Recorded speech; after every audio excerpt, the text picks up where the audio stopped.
Hello and welcome to my first ever Destiny 2 video. This is going to be about the exotic hand cannon called the Sunshot, which is currently being sold by Zero until Tuesday reset time, which is like 6 PM UK time and 10 AM PT I think, which is Pacific time. So you should be able to work out your time zones from there if you don't know what the reset time is already. But there's actually going to be an update on Tuesday at reset time for like 2 hours, something like that. So the game's actually going to be down for like 2 hours to implement an update, which I'll get onto later on in the video because it actually affects the Sunshot. But Zero is currently selling the Sunshot and the Orpheus rigs, which is just 2 of the 4 exotics he's selling, but Orpheus rigs are really good.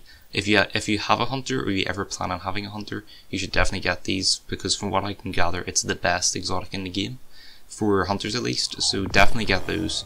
But this is about the Sunshot, not the Orpheus rigs. So the way I'm going to do this video is I'm going to go through the perks first, then PvE, which is player versus environment, PvP, which is player versus player, which is the Crucible, the ornaments for the weapon and the way it looks, and then strikes as the final thing, which is separate from PvE. So this exotic weapon has 5 perks. The exotic perk is Sunburn, and this makes the weapon fire explosive rounds and highlights targets that take damage from the Sunshot. I'm gonna be honest, I've never noticed this like in game. The explosive rounds I think just make the gun do more damage. As far as I know, whenever you directly hit an enemy with a Sunshot like bullet, it doesn't create an explosion, it's only after you kill an actual enemy it creates an explosion. So I'm pretty sure what this means is the gun just does more damage per shot. And the whole highlighting target thing I've never noticed, so I'm not even sure what it's on about there, but I've never noticed that, and personally I don't think this should be the exotic perk. The exotic perk should be Sunblast, which is, I guess, it's a blue perk, which I'm going to call like a rare perk or something like that. But the Sunblast makes it so is whenever you kill a target, it will create an explosion of solar energy. What this can do is it can create a chain of explosions, which means that if you kill one low tier enemy, it'll create an explosion, and then that can kill another low tier enemy, which can create an explosion, kill another one, and it'll just keep going as long as enemies keep getting killed by it. So it's pretty cool in that regard, but it really only does enough damage to kill a low health enemy, like a Vandal, I guess, like a fallen Vandal, that sort of thing. So yeah, the other 3 perks are Chambered Compensator, Actorized Rounds, and Textured Grip. These all combine together to give the weapon increased stability, less recoil, and greatly increased handling speed, as well as increased range. The increased range you don't really notice because, I mean, it's a hand cannon and I think they have pretty decent range anyway, but you really shouldn't be using the hand cannon at a range anyway, so it doesn't really help all that much. But the increased handling speed, I'm pretty sure that refers to how fast you reload, and the Sunshot does reload a lot quicker than normal hand cannons from what I think, at least, unless it's just some sort of weird thing which I'm thinking it reloads faster, but it doesn't actually. I'm pretty sure it reloads a lot quicker than normal hand cannons, which is definitely a very good perk for the weapon, and I would say that's one of the main ones as well. So really what you take away from this is that the gun reloads a lot quicker than standard hand cannons, and it also creates explosions whenever you kill people. For PvE, which is player versus environment, this is my favourite weapon, up there with the Roadcliffe Pro, because just the fact that it creates explosions whenever you kill someone and the high damage output that it has is just so satisfying to get kills with. The main source of damage from this gun isn't really the explosions, it's just hitting the enemies directly, as I guess you'd kind of suspect.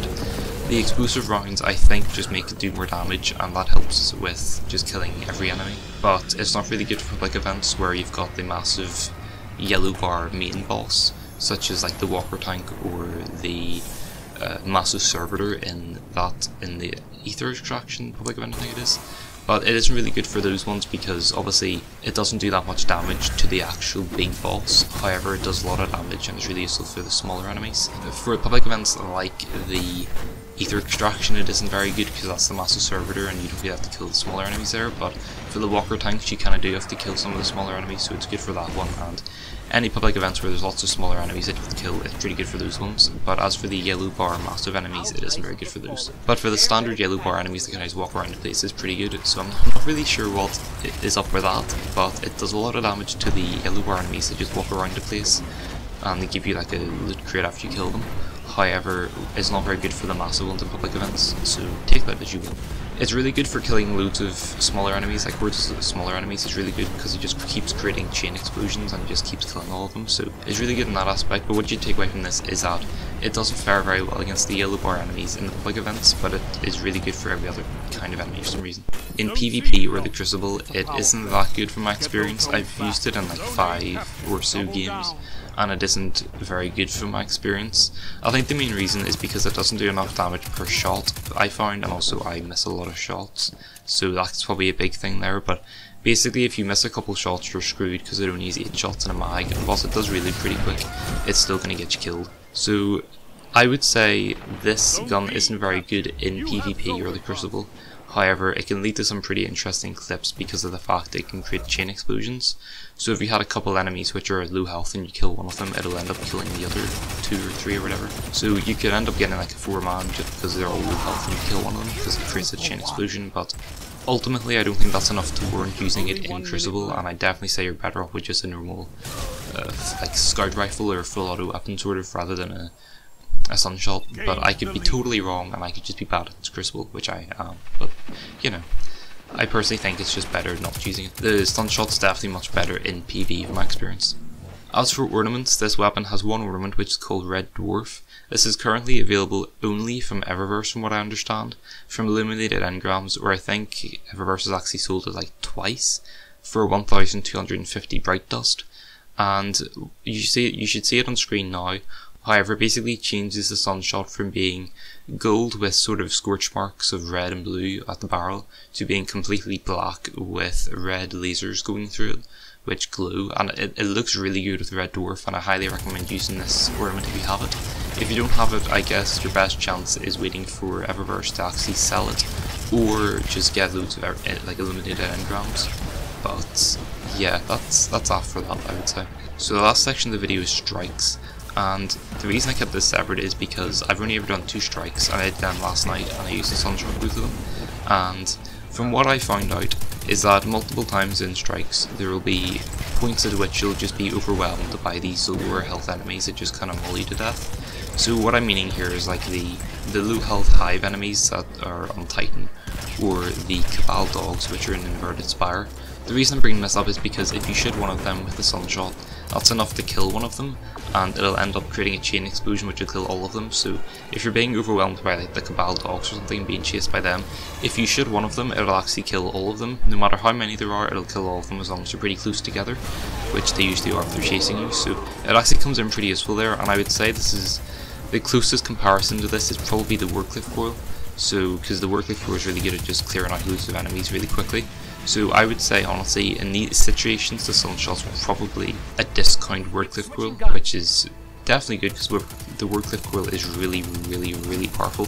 So yeah, I would say that's not a bad comparison. As for the final bosses in strikes, it's not very good against them, as you know, as I said, Republic event bosses, it just isn't good against the big yellow bar bosses. However, for all the smaller enemies, it's amazing for. So I would say personally, in strikes you should really use the Sunshot for the smaller enemies, just to kind of clear out the place, because it does have that explosion that gets created whenever you kill an enemy, which is much better clearing out like an entire room. So it's very good for that. However, it doesn't do that much damage to the bosses. There is an update on Tuesday which will buff the damage of all hand cannons, from what I understand, and it will nerf the damage of explosive rounds for the Sunshot, I believe. So I think what this will end up doing is it'll actually increases the base damage of the Sunshot, which means that per bullet it'll do more damage, however the explosion will do less damage. So it'll be more viable against bosses, I think. So yeah, I think that's how that's going to work. But in conclusion, I would say that the Sunshot hand cannon is definitely a very good weapon. It's my favourite exotic in the game, I would say, and it is definitely very good. I would highly recommend getting it. It is very good for PvE, as in against normal enemies in public events, strikes, adventures, main missions, anything that isn't Crucible. However, in Crucible it isn't very good because it doesn't, from what I found, it doesn't really do that much damage per shot against enemies, and you're much better off with just like a full auto weapon, because it does have quite a bit of recoil with the Sunshot. So I would say you're probably better off using a normal weapon in Crucible than you are with the Sunshot, but maybe I'm entirely wrong. But basically, as I was saying, very good for PvE, not very good for PvP, however it can lead to some cool clips with the explosions. But yeah, I would say highly recommend it. You can get it from 0 until Tuesday at reset time, and that's about it. So I hope you enjoyed the video. That was my first ever Destiny 2 video. If you have any tips that I should really do to like either improve the gameplay that you saw on screen, because I'm definitely not the best at Destiny, or even just to improve the videos in general, please leave it in the comments. I don't really expect to get many views because there's like millions of like Sunshot videos made months ago, so yeah, but anyway, if you enjoyed the video, please consider leaving a like, subscribing, and I'll see you next one.